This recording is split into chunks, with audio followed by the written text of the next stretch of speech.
कलवरी के पास खड़ा हो, खून की धारा देखता जा, तेरे पापों का यही दाम दिया है मसीह यीशु ने।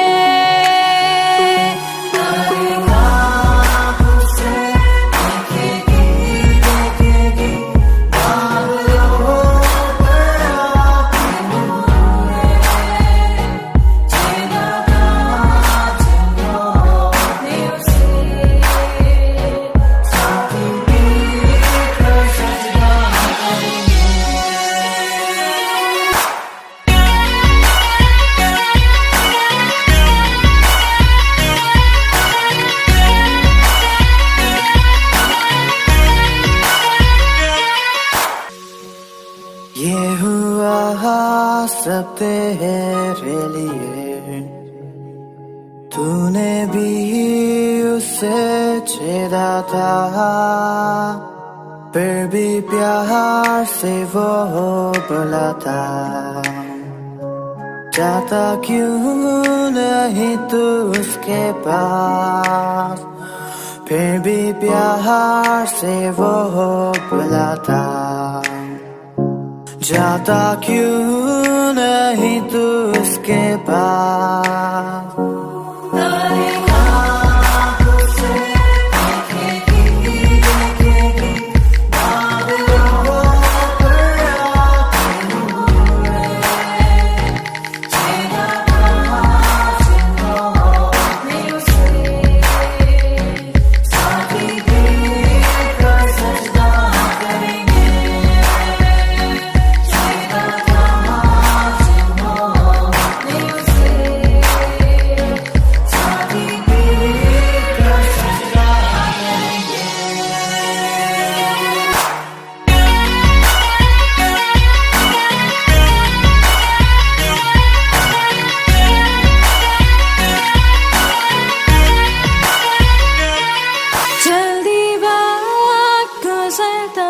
जाता है, रात अंधेरी आती है, तौबा कर दरवाजा होगा बंद, कुछ ना होगा वे पछताने से,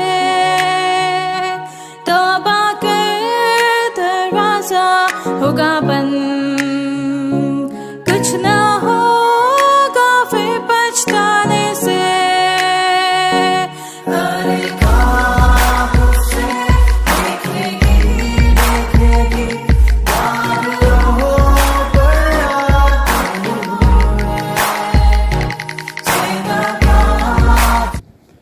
हम प्रभु परमेश्वर को धन्यवाद देंगे आज की सुंदर सुबह के लिए कि परमेश्वर ने आज की सुंदर सुबह एक बार फिर मेरे और आपके जीवन में दी है कि हम परमेश्वर की महिमा करें। फिर उस सुंदर सुबह के लिए दिल की गहराई से मैं आप सबको धन्यवाद देता हूं कि आपने ये सुंदर समय आज हम सब देख पाए कि हम इस दिन में आगे बढ़ें, परमेश्वर की महिमा करें। आज 10 जून है, परमेश्वर ने हमें संभाला, उसने हमारी मदद की। धीरे धीरे इस महीने में भी हम आगे बढ़ते जा रहे हैं और परमेश्वर एक एक दिन हम अगुवाई करता है, एक एक दिन हमें संभालता और अपनी उपस्थिति का एहसास देता है। हमने 2 कुरिन्थियों उसका 13वां अध्याय समाप्त किया है।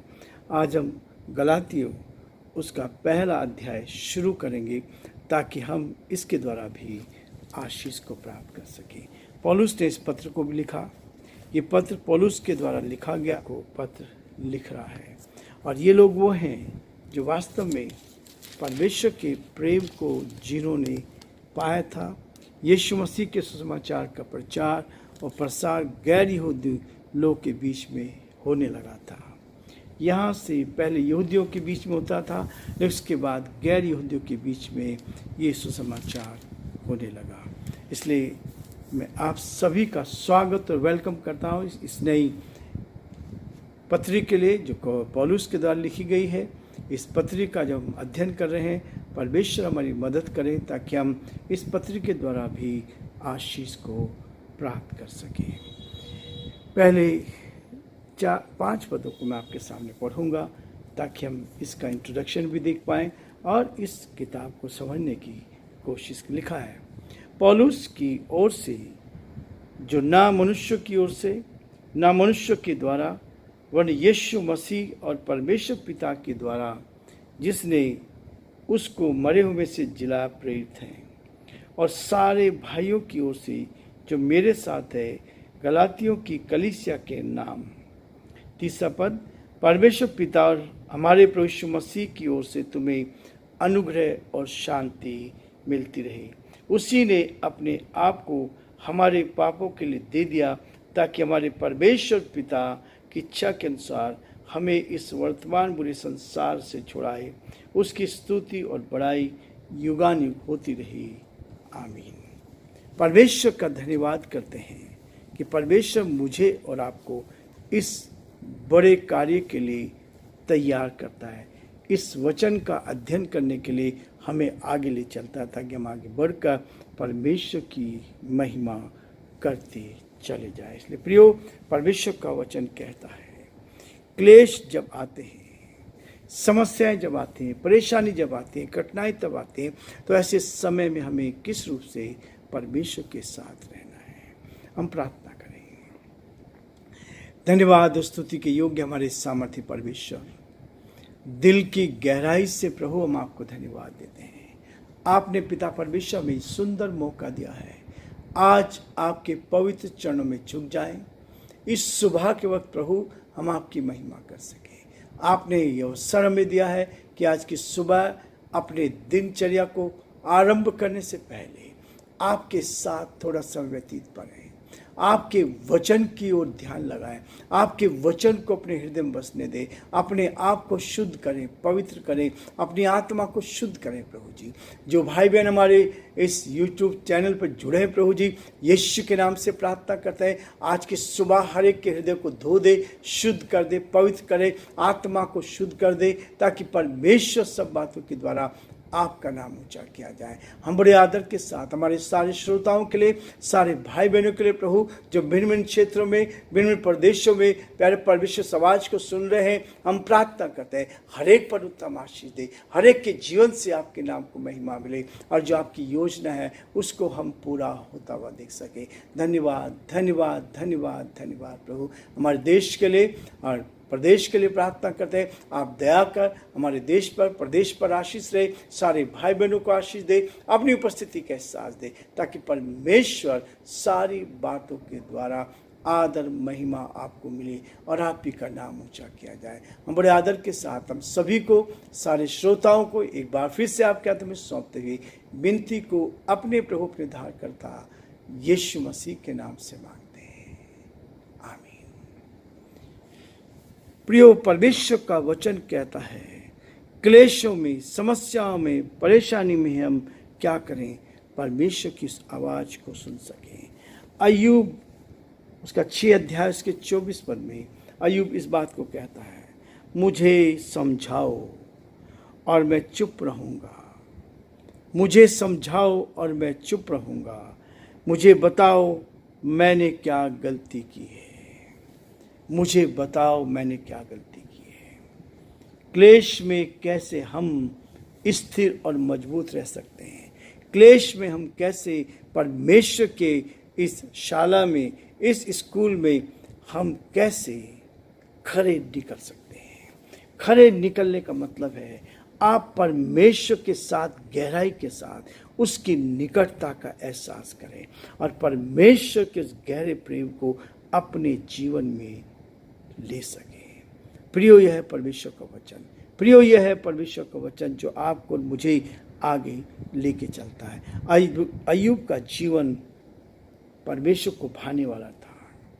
अय्यूब उसके पहले अध्याय में लिखा है कि वो इस बात को कहता, वो खराई से चलने वाला व्यक्ति था, परमेश्वर का भय मानने वाला व्यक्ति था, परमेश्वर के साथ चल रहा था और इन सारी कठिन परिस्थिति के बावजूद भी शैतान ने उसके ऊपर परीक्षा लेकर आया। इसलिए परमेश्वर का वचन कहता है कि परमेश्वर हमें परीक्षा में नहीं डालता है। शैतान ने परमेश्वर से परमिशन लेकर अय्यूब के जीवन पर समस्याओं को लेकर आया, लेकिन जब हम परमेश्वर के साथ शुद्ध मन के साथ रहते हैं, अच्छे हृदय के साथ रहते हैं, तो परमेश्वर आपके साथ खड़ा रहता है और आपकी मदद करता है। इसलिए प्रियो, ये परमेश्वर का वचन कहता है पौलुस की ओर से, जो ना मनुष्यों की ओर से ना मनुष्य के द्वारा, वरन यीशु मसीह और परमेश्वर पिता के द्वारा, जिसने उसको मरे हुए से जिला प्रेरित ठहराया। आज हमारा चुनाव कैसे हुआ है? ये अधिकार कहां से मिला है? इस अधिकार को लेने के लिए हमने क्या किया? इस अधिकार को पाने के लिए हमने क्या किया? प्रियो, जीवन में तरक्की करनी है तो एक ही चीज रखनी है, हम सच्चाई के साथ, ईमानदारी के साथ, विश्वास योग्यता के साथ अपने हृदय को, अपनी आत्मा को शुद्ध रखें। और यदि मेरी आत्मा शुद्ध है, पवित्र है, तो मेरा रिश्ता परमेश्वर पिता के साथ गहरा हो सकता है। वह नहीं हुए यदि हम हर रोज उसके साथ, दिन प्रतिदिन उसके साथ इस वचन को लेकर चलते हैं, तो वो हमारे साथ रहता है। इसलिए कहता है कि पौलुस की ओर से, जो ना तो मनुष्यों की ओर से और ना और किसी मनुष्य के द्वारा, परंतु यीशु मसीह के द्वारा इस संसार में प्रेरित बना है, जिसको मरे हुए में से जिलाया। पौलुस इस कठिन परिस्थिति में था, वो तो सताने वाला था, ये परमेश्वर के लोगों को सताता था, लेकिन परमेश्वर की आवाज ने उसके जीवन को बदल दिया, उसके जीवन को परमेश्वर की निकटता में लिया। और आज वो कहता है कि ना मेरी ताकत से, ना मेरी शक्ति से, ना किसी मनुष्य की ओर से, लेकिन परमेश्वर की ओर से, जिसने मुझे मरे हुए से जिलाया। मैं तो मरा हुआ था, मेरा जीवन भी ऐसा था, मैं पाप में जीवन जी रहा था। परमेश्वर ने 28 सितंबर 1980 को मेरे जीवन को बदल दिया। यह है मेरे जीवन की बहुत बड़ी गवाही। आज तक प्रभु ने संभाला है, आज तक प्रभु का हाथ साथ रहा है। समस्या आई, परेशानी आई, कठिनाई आई, दुख और मुसीबत आए, और इसलिए कहता है क्लेशों में भी हम कैसे आनंदित रहते। पौलुस ने इस बात को बताया, लेकिन अय्यूब इस बात को और कहता है, मुझे समझाओ और मैं चुप रहूंगा। ऐसे समय में जब चारों तरफ से क्लेश है, आपकी बहुत बड़ी परीक्षा है, जब आप इस बड़ी परीक्षा में सफल होंगे, जब आप इस बड़ी परीक्षा में से निकलोगे, तब ये परीक्षा आपको उन्नति की ओर ले जाएगी, आपके जीवन पर भरपूर आनंद देगा, आपका जीवन भरपूरी का जीवन होगा, आपके जीवन पर परमेश्वर की ब्लेसिंग आती रहेगी। इसलिए प्रियो, परमेश्वर का वचन मुझे और आपको इस बात के लिए कहता है कि हम परमेश्वर की महिमा में क्या करें। जब सब कुछ शांत हो और हम चैन से, व्यवस्थित रीति से अपने जीवन को चलते हैं, तब क्या होता है, जीव को वश में रखना बहुत ही आवश्यक होता है। ये जीव को अपने वश में रखना बहुत आवश्यक होता है, तथा उसके लिए किसी विशेष प्रयास की आवश्यकता नहीं होती है। परमेश्वर मुझे आपको कंट्रोल करना चाहता है, हमारी जवान को कंट्रोल करना चाहता है, ताकि हम सही रीति से परमेश्वर के वचन को एक दूसरे के साथ प्रेम करके, एक दूसरे को प्रोत्साहित करके, एक दूसरे को आगे बढ़ा के, एक दूसरे की मदद करते हुए, ताकि हम जीवन में आगे बढ़कर परमेश्वर की महिमा करते। दूसरा पद कहता है, पौलुस को परमेश्वर ने चुना, किसी मनुष्य ने चुना था। आज मुझे और आपको, जो लोग परमेश्वर का वचन बांटते हैं, जो परमेश्वर की सेवा में है, उसको किसी मनुष्य ने नहीं, लेकिन परमेश्वर ने चुना है। और यही होता है। और सारे भाइयों की ओर से जो मेरे साथ है, गलातियों की कलीसिया का नाम, गलातियों की कलीसिया के नाम ये पत्र लिखा गया है। और पौलुस इस अभिवादन के द्वारा मेरे और आपके जीवन को प्रोत्साहित करता है। हमारा जीवन कुछ भी नहीं है, हमारा जीवन तो परमेश्वर ने चुन लिया है। हम तो सड़ाहट में थे, हम तो गंदगी में थे, हम पाप में जीवन जी रहे थे, हम झूठ में जीवन जी रहे थे, बेईमानी में जीवन जी रहे थे, लेकिन परमेश्वर ने वहाँ से हमें बचाकर अपनी निकटता में रखा। प्रिय, परमेश्वर चाहता है हम अपने जीवन में उस सच्चाई को लेकर आगे बढ़ें। प्रिय, आज हम ये रुकेंगे। इस अध्याय का हमने आरंभ किया है और हम चाहते हैं कि इस अध्याय को आगे लेते चले और बहुत से भाइयों के लिए आशीष का अनंत कारण बने। प्रभु आप सबको बहुत आशीष दे और परमेश्वर का हाथ आप पर और आपके पूरे परिवार पर